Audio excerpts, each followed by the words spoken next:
Students, இன்னைக்கு இந்த வீடியோவில் நம்ம மத்தியமா புக்கில் பேஜ் நம்பர் 161 வாக்கிய சோட்னா பார்க்க போகிறோம். வாக்கிய சோட்னா எங்கே கேட்பாங்கன்னா பேப்பர் 2ல் 9th ரோம் லெட்டரில் கேட்பாங்க. நமக்கு இதுக்கு 4 மார்க்கு, இதில் 10 சென்டென்ஸ் தான் கொடுத்துருக்காங்க. இந்த 10 நம்ம தெரவு பண்ணி வச்சுருந்தோன்னா எனி 2 நமக்கு இதுலேருந்து கேட்க போகிறாங்க. நம்ம ஈஸியாக ஸ்கோர் பண்ணிடலாம். ரொம்ப ஈஸியான பாட்டும். வாங்க நம்ம சென்டென்ஸ்குள்ளே போகலாம். குத்தா உடா வக்கு பாகு கயா. பாகுனா விலகி போயிருச்சு அப்படின்னு அர்த்தம். குத்தானா டாக், உடானா எழுந்து. நாய் எழுந்தது, அது தூரம் போயிருச்சு அப்படின்னு மீனிங்கு. குத்தா உட்கர் பாகு கயா. கர் இங்கே இருக்கிற வேர்பை உடைச்சி ரூட் வேர்பாக எழுதிட்டு கர் அப்படின்ற ஒரு இதை சேர்த்துருக்கணும். இதுக்கு இப்போ என்ன மீனிங்னா நாய் எழுந்து அந்த பக்கம் போச்சு அப்படின்னு அர்த்தம். முசாஃபிர் யத் கயா. தக்கு கயா. தக்குனா சோர்வு. முசாஃபிர்னா பயணி சோர்வடைஞ்சாரு. வக் ஆராம் கர்னே கேலியே லேட் கயா. என்ன பண்ணார்? ஆராம்னா ரெஸ்ட் எடுக்கிறதுக்காக, கேலியேனா காக என்ன பண்ணார்? படுத்துட்டாரு அப்படின்னு அர்த்தம். இதை இப்போ நம்ம ஒரே சென்டென்ஸாக எழுத போகிறோம். ஒன்றுமே நமக்கு இங்கே சேஞ்ச் பண்ணல.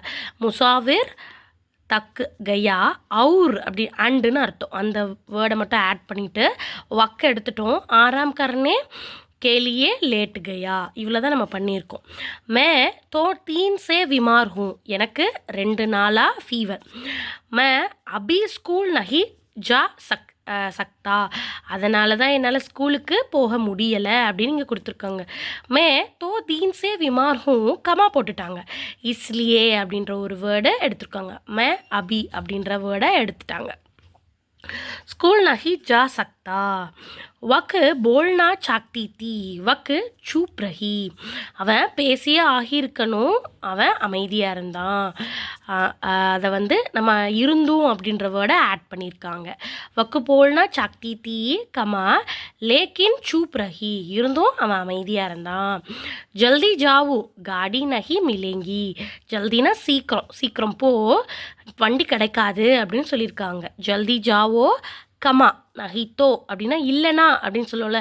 நீ சீக்கிரமாக போகலன்னா அப்படின்னு சொல்லுவோம்ல, அந்த மீனிங்கில் நஹித்தோன்ற வேர்டை ஆட் பண்ணிவிட்டு காடி நஹி மிலேங்கி அப்படின்னு அந்த சென்டென்ஸில் இருக்கிறதையே பார்த்து எழுதியிருக்காங்க. 6th ஒன் வக் பஹூத் விமார் ஹை. அவனுக்கு ரொம்ப ஃபீவர். வக் ஜல் ஃபிர் நஹி சக்தா. அவனால் நடக்கக்கூட முடியலை அப்படின்னு இங்கே மீனிங் கொடுத்துருக்காங்க. வக்கு இத்தனா விமார் ஹை. அவனுக்கு இவ்வளோ ஃபீவர் இருந்ததுன்னா கி சல் ஃபிர் நஹி சக்தா. அவனால் நடக்க முடியாமல் போயிருக்கும் அப்படின்னு ஒரே சென்டென்ஸாக இங்கே எழுதியிருக்காங்க. ஏ அப்துல் ஹை, ஏ மேரே தோஸ்த் ஹை. அப்துல், அவர் என்னோட ஃப்ரெண்டு. அது ஒரே சென்டென்ஸ் எப்படி மாற்றிருக்காங்கன்னு பார்க்கலாமா? ஏ மேரே தோஸ்த் அப்துல் ஹைன் அப்படின்னு மாற்றிருக்காங்க. ஏன்னா பெரியவங்கன்றனால நம்ம ஹ போடாமல் ஹைன் போட்டிருக்கோம். வக்கு ஏக்கு கலிமே ரகத்தாக. அவன் ஒரு ரோடு மேலே வாழ்கிறான். வக்கு நதிக்கே பாஸ் ஹை. அது ஒரு நதிக்கு பக்கத்தில் இருக்குது. வக்கு நதிக்கே பாஸ் வாலி கலிமே ரகத்தே ஹை. அவங்க நதிக்கு பக்கத்தில் இருக்க ரோட்டில் வாழ்கிறாங்கன்னு ஒரே சென்டென்ஸில் இங்கே முடிச்சிருக்காங்க. போலீஸ் ஆயி லோக் பாகு கயி. போலீஸ் வந்தாங்க, மக்கள் விலகி சென்றாங்க. போலீஸ் கே ஆத்தே கி. போலீஸோடைய வருகையினால் லோக் பாகு கயா. அவங்க விலகி போனாங்க. ராத் ஆயி சாரோ அவர் அந்தேரா ஃபைல் கயி. ராத்னா நைட்டு வந்தது. சார் அப்படின்னா சைலண்ட்டும் அந்தேரா இருளும் சூழ்ந்துச்சு.